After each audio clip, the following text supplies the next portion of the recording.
Cinderella, the Masked Ball.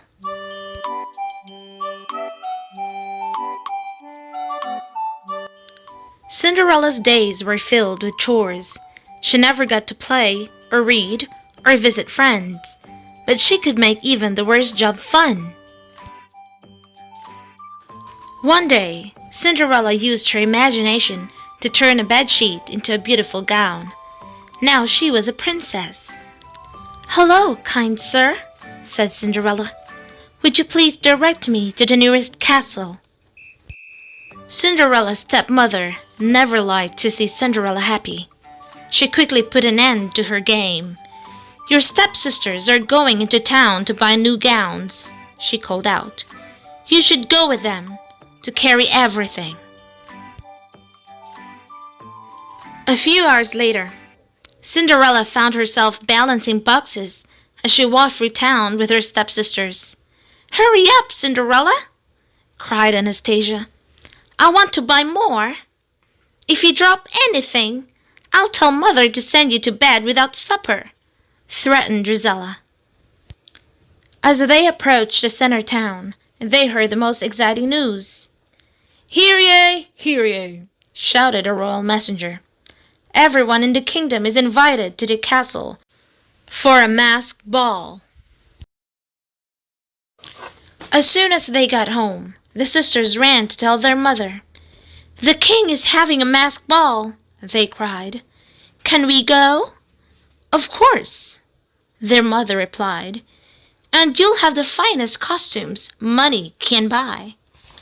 "May I go too?" Cinderella asked.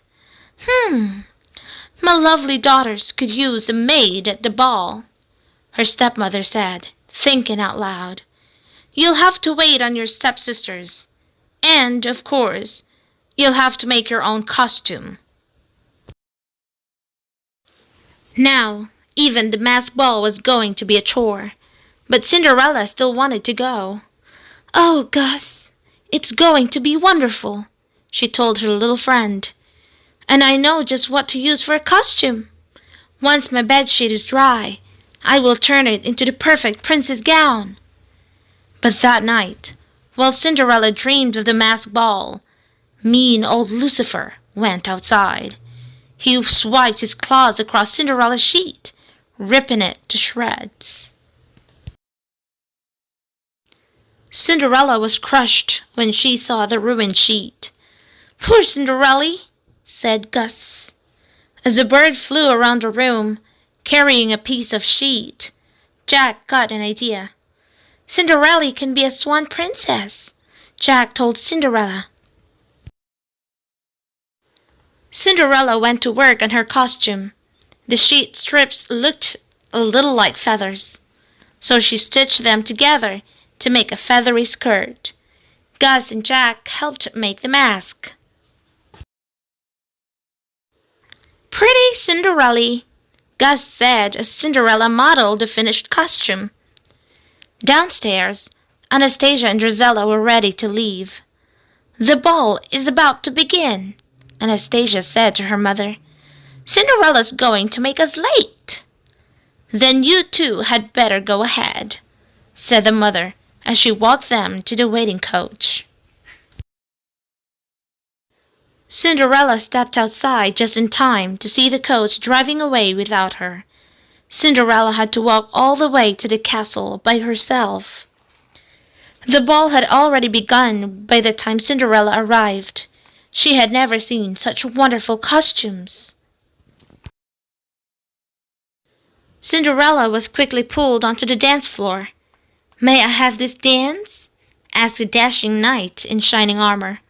Cinderella couldn't remember the last time she'd had so much fun. Soon the music stopped. "The Grand Duke will award the prize for the best costume," the king announced.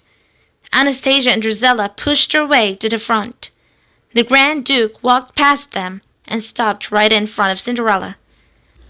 "The winner is the Swan Princess," he announced, handing her the ribbon. After everyone clapped for Cinderella, the Grand Duke continued. "When the clock strikes 12, all of you must remove your masks," he said. Oh no, Cinderella thought. If my stepsisters see that I've won the prize, they'll take my ribbon. As the clock began to strike 12, Cinderella inched her way toward the door. She quietly left the castle. When Cinderella got home, she found that Gus and Jack had made their own costumes. "Having a ball right here, all the time, Cinderella," said Jack. Cinderella smiled dreamily as she told the mice about her night. "I pretended I was dancing with a handsome prince," she said. "Not that that will ever happen, of course."